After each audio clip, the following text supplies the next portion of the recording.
A child is talking to his mother. What does the child want for dinner?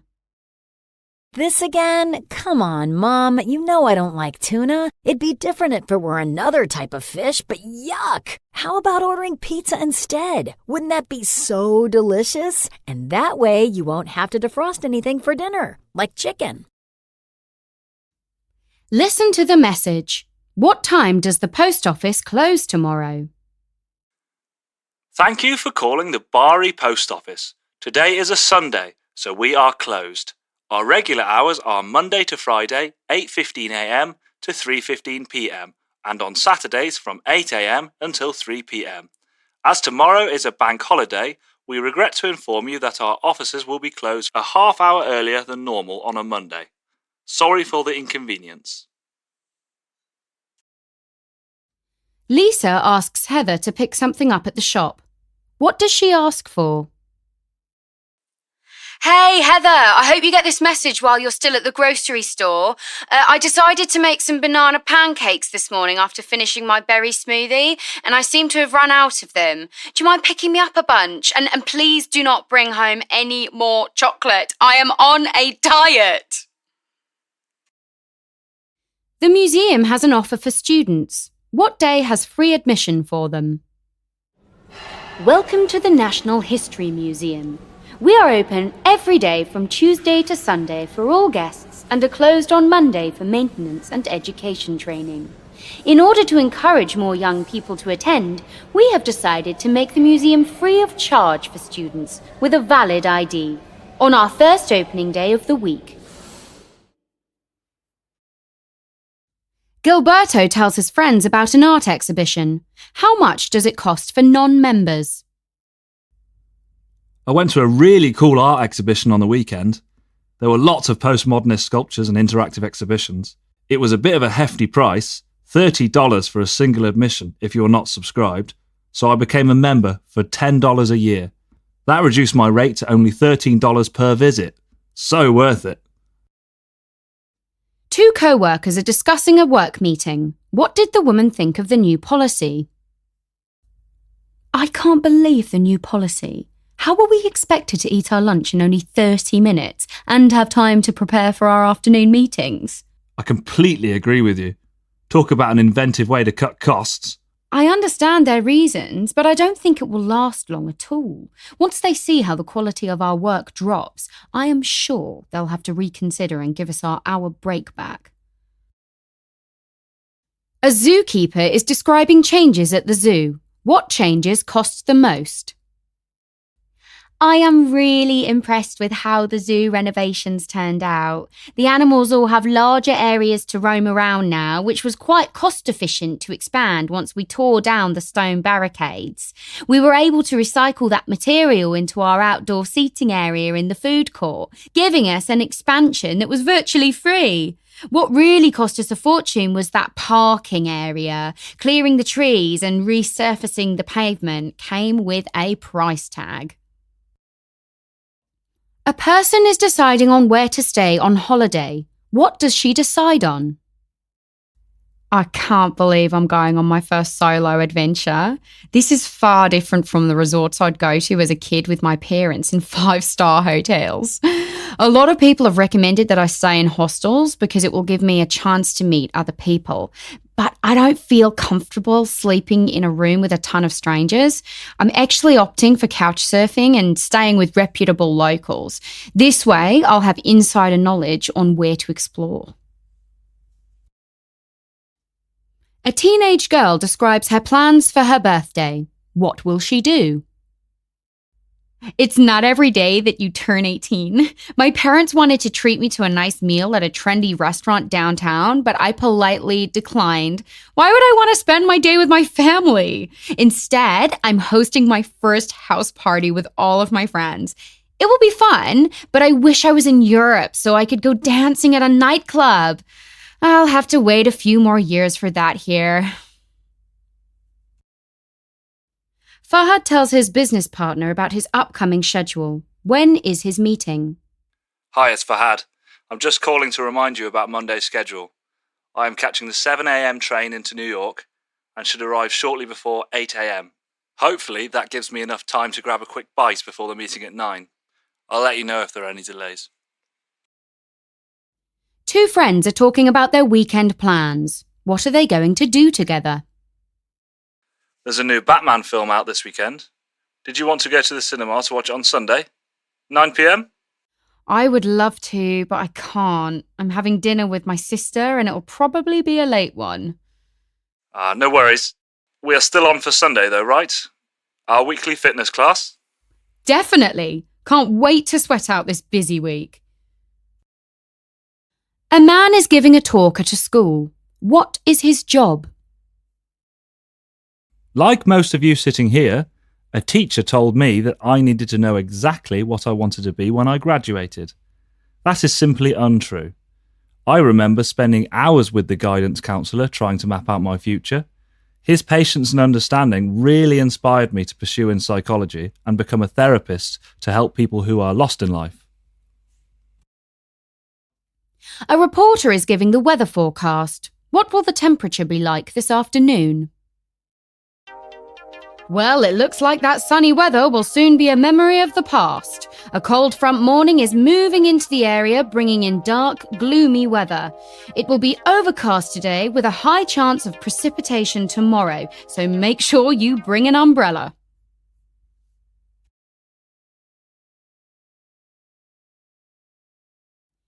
Four people are discussing their views on shopping. Complete the sentences below. I never understood why people like to go to the shopping centre with their friends. One person might want to go to one store, while the other needs something from another two, and they just end up wasting a whole day there. When I need something, I just go out on my own. That way, I don't have to wait around for other people to finish their shopping, and no one needs to wait for me. I have to admit, I am a bit of a shopaholic, particularly when it comes to houseware and decorations. I always intend on just browsing through the shop, but the next thing I know, I'm picking up several things on a whim. At least these things are usually secondhand or on sale, so I'm not blowing all of my money. My husband can't stand this. He's a very practical shopper who puts a lot of thought and research into his purchases. I guess we can say that we are totally opposites in that aspect. I don't usually have time to shop as much as I would like, given my busy work schedule. But I must admit that I am not very keen on using the internet to make purchases. I have heard horror stories about credit card fraud, and packages seem to go missing all of the time.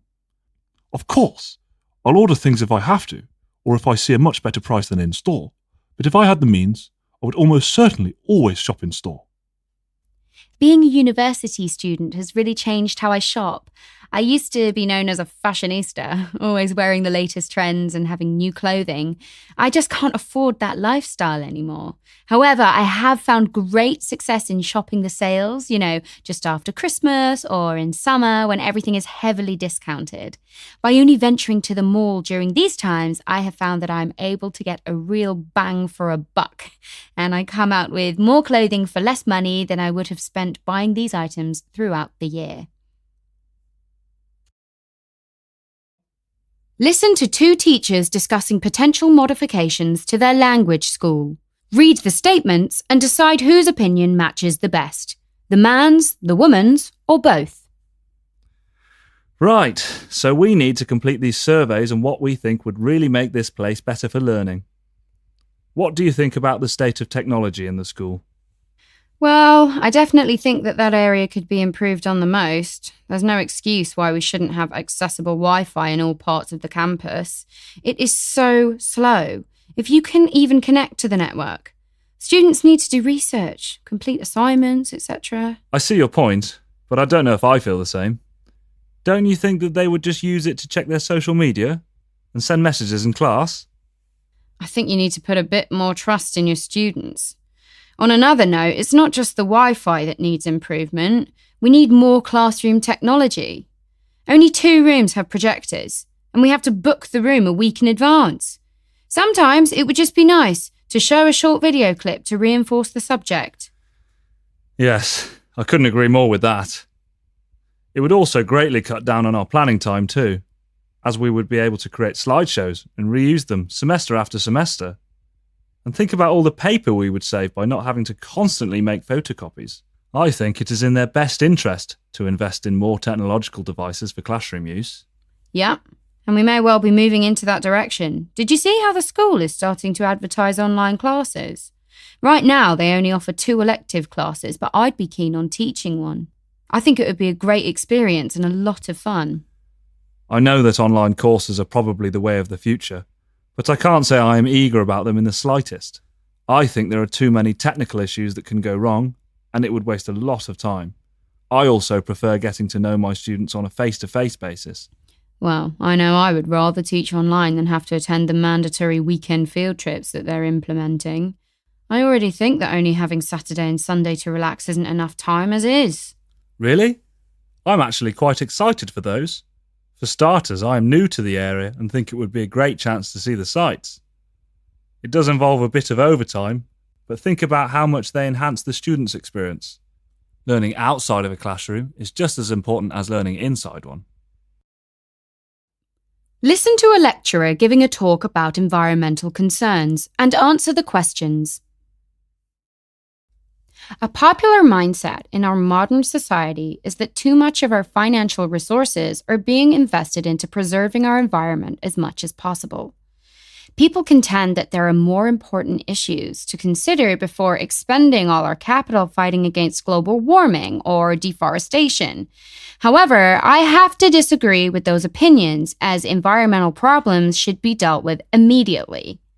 Sure, malnutrition, poverty, and violence are some examples of insurmountable problems that the world is facing right now. Yet it does not mean that the environmental troubles are less important. For instance, the amount of potable water, which is vital for our existence, is decreasing considerably. Rivers and lakes are getting drier and drier.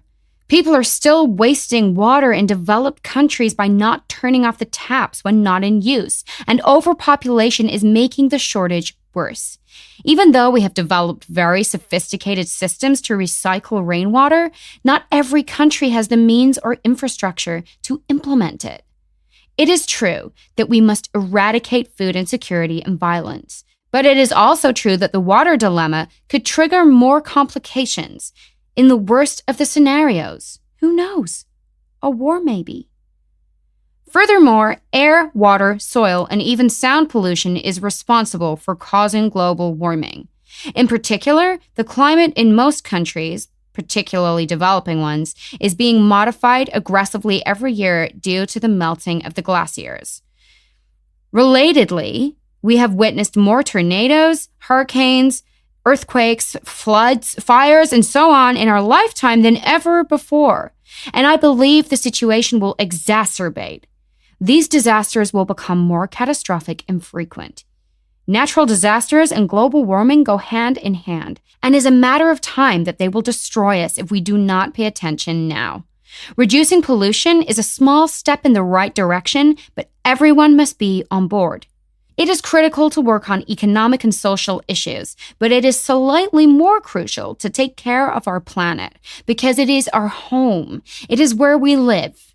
The future of our existence depends on what we are willing to do today. Listen to a human resources manager giving his review on employee performance and answer the questions below. I have decided to conduct this analysis to give an overview of the achievements and the problems found in the work environment up until now. Our company's employees were invited to respond to an online questionnaire in order to find out what objectives and difficulties were observed in their workplace. According to the collected data, the overwhelming majority, myself included, feels that many advancements have been made in the last 6 months in meeting the business's needs. Indeed, as figures show, the productivity has risen by 10% in the last quarter, as well as the company's sales. Also, from an individual perspective, there has been a considerable growth in improving both personal soft and hard skills. Workers feel that they are more confident when dealing with client needs and problem solving in general. When it comes to the problems related to the work, generally speaking, it can be said that there are no big concerns to be worried about. Although, considering the results of the survey, much more could be done in enhancing the team. Colleagues feel that they would enjoy more collaborative projects as these help foster creativity. Moreover, as our team increases, it is important to note that each new member is properly onboarded and integrated into their new role.